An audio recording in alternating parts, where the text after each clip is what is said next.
नमस्कार दोस्तों, कैसे हैं आप सब। उम्मीद करता हूँ आप सभी लोग बहुत ही अच्छे होंगे।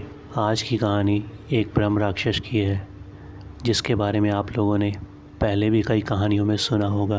ब्रह्म राक्षस पर यूट्यूब पर पहले से ही कई कहानियाँ बनाई जा चुकी है, लेकिन हमारी कहानी उनसे थोड़ी अलग होने वाली है। तो चलो बढ़ते हैं आज की कहानी की ओर। ये कहानी मेरे बचपन की है, जब मैं 13 साल का था। हमारे गांव में एक ब्राह्मण रहता था, उसका नाम दुर्जन सिंह था। हमारे गांव के लोग उसे दुर्जन जी कहकर पुकारते थे। उस ब्राह्मण के घर से कुछ ही दूर पर उसका एक खेत था। उस खेत के अंदर एक बहुत बड़ा बरगद का पेड़ था। वो बरगद का पेड़ हजारों साल से भी ज़्यादा पुराना था। एक दिन दुर्जन सिंह ने सोचा, क्यों ना मैं इस बरगद के पेड़ को कटाकर यहाँ अपने लिए एक बड़ा घर बनवा लूँ। वैसे भी मेरा पुराना वाला घर बहुत छोटा है। यही सोचकर एक दिन दुर्जन सिंह ने उस बरगद के पेड़ को वहाँ से कटवा कर अपने लिए एक आलीशान घर बनवा लिया।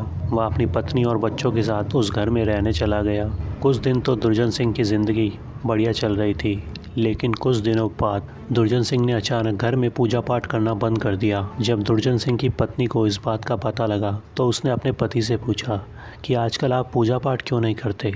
पहले तो आप ऐसा बिल्कुल नहीं करते थे। आजकल आप बच्चों को भी हर वक्त डांटते रहते हैं, किसी ना किसी बात पर हमेशा झगड़ा करते रहते हैं।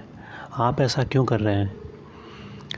तभी दुर्जन सिंह गुस्से भरी नज़रों से अपनी पत्नी की ओर देखता है और बोलता है, मुझे पूजा पाठ करने की कोई ज़रूरत नहीं है।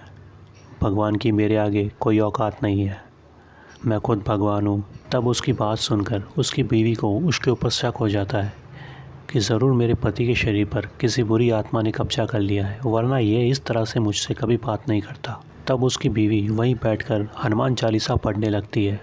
वो सोचती है कि अगर मेरे पति के शरीर में किसी बुरी आत्मा का वास होगा तो वो हनुमान चालीसा सुनकर मेरे पति का पीछा छोड़ देगा। लेकिन दुर्जन सिंह पर उस हनुमान चालीसा का कोई असर नहीं हो रहा था।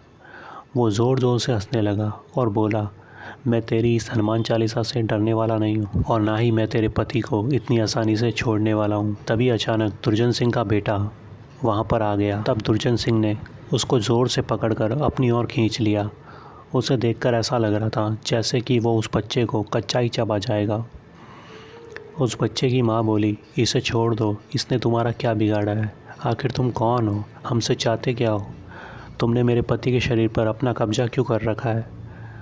तब वो बोला, अगर तुम अपने पति को और अपने बच्चे को बचाना चाहती हो तो गांव के हर कोने में बरगद के पेड़ लगाओ, फिर मैं तुम्हारे पति और तुम्हारे बच्चे दोनों को छोड़ दूंगा। तब उसकी पत्नी ने दुर्जन सिंह की ये बात सुनकर गांव के हर कोने में बरगद के पेड़ लगाए। फिर कुछ दिन बाद उसने देखा कि उसका पति सुबह जल्दी उठकर पूजा पाठ कर रहा है। तब दुर्जन सिंह के अंदर जो साया था वो उसकी पत्नी के पास आकर बोला कि मैं तुम्हारे पति को छोड़कर हमेशा के लिए जा रहा हूँ, तुम हमेशा खुश रहो, मेरी यही दुआ है। मैं एक ब्रह्म राक्षस हूँ। तुम्हारे पति ने मेरे बरगद के पेड़ को काट दिया था, जिस पर मैं हज़ारों सालों से रह रहा था। तब मुझे बहुत ज़्यादा गुस्सा आया, पर मैं तुम्हारी अच्छाई को देखकर तुम्हारे पति को छोड़कर जा रहा हूँ। तभी कुछ देर बाद उस साये ने दुर्जन सिंह का शरीर छोड़ दिया, वह कहीं गायब हो गया।